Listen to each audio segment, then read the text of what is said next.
Magandang araw mga kaibigan. Bigyan natin ng opinion, reaction itong post ni Dare to Us.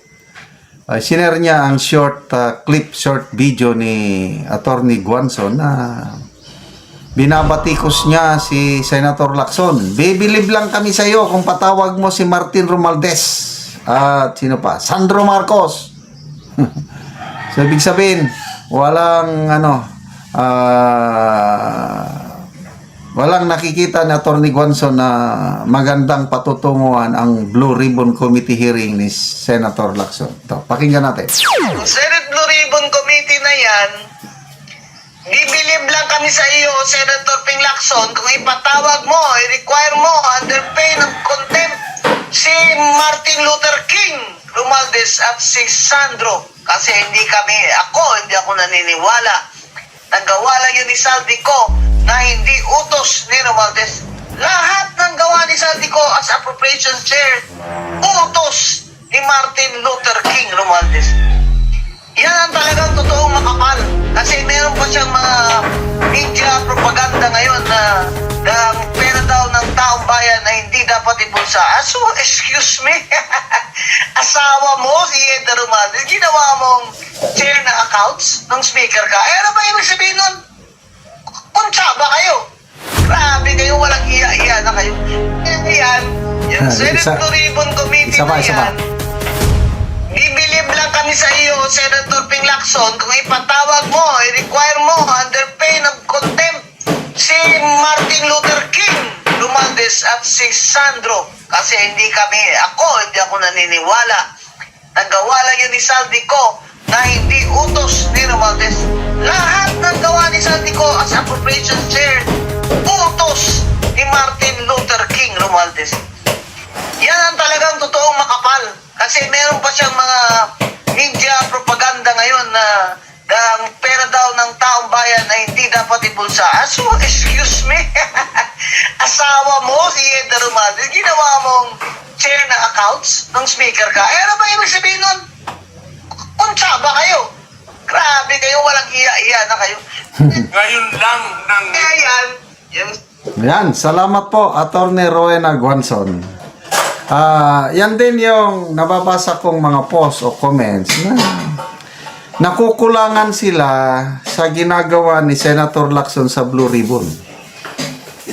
Kaya nga yung opening statement niya, shut the F up. Up, sabi niya sa mga buzzers na sinasabi niyo na walang silbi ang Blue Ribbon Committee hearing. That's an insult to the Filipino people. Ganon. Kaya lang, kung basahin mo ang mga comments, yung mga reaksyon, tinatawanan lang nila si Senator Lacson. May nabasa kong post ng mga PMER generals. Ito yung usapan nila.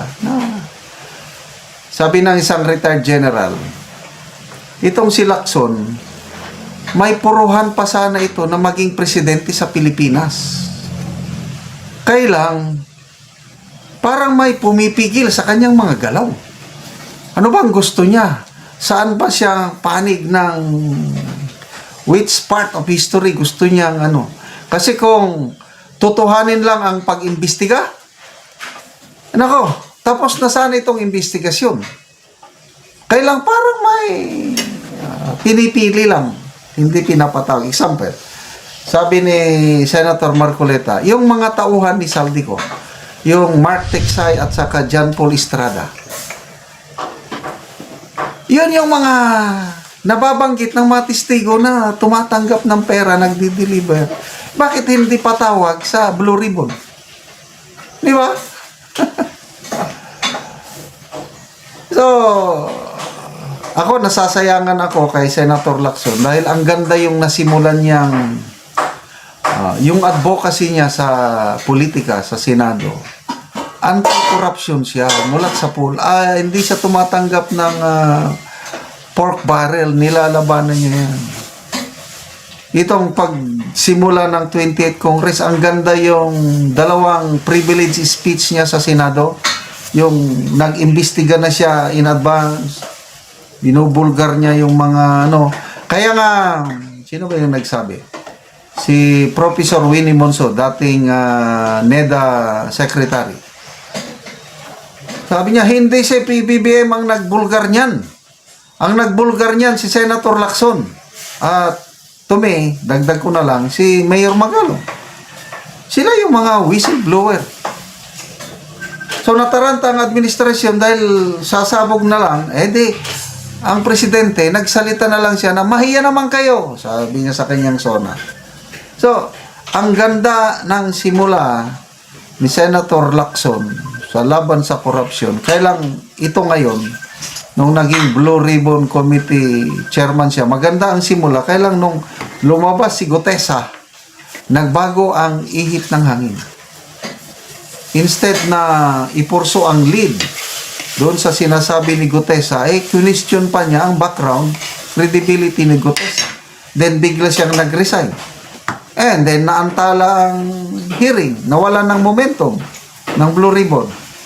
Tapos bumalik as chairman. Bumalik as chairman.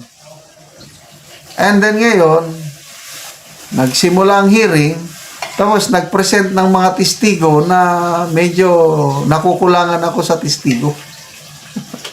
Akala ko pasabog laban na kay Martin Romualdez. Wala. So ano sa tingin nyo? Papatawag ba ni Senator Lacson si Romualdez?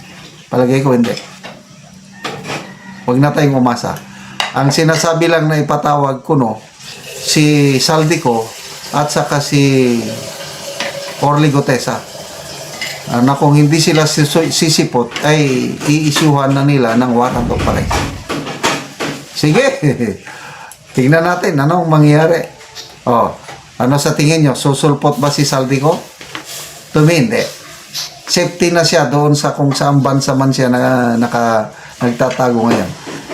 Susulpot ba si Orly Gutesa? Hindi rin.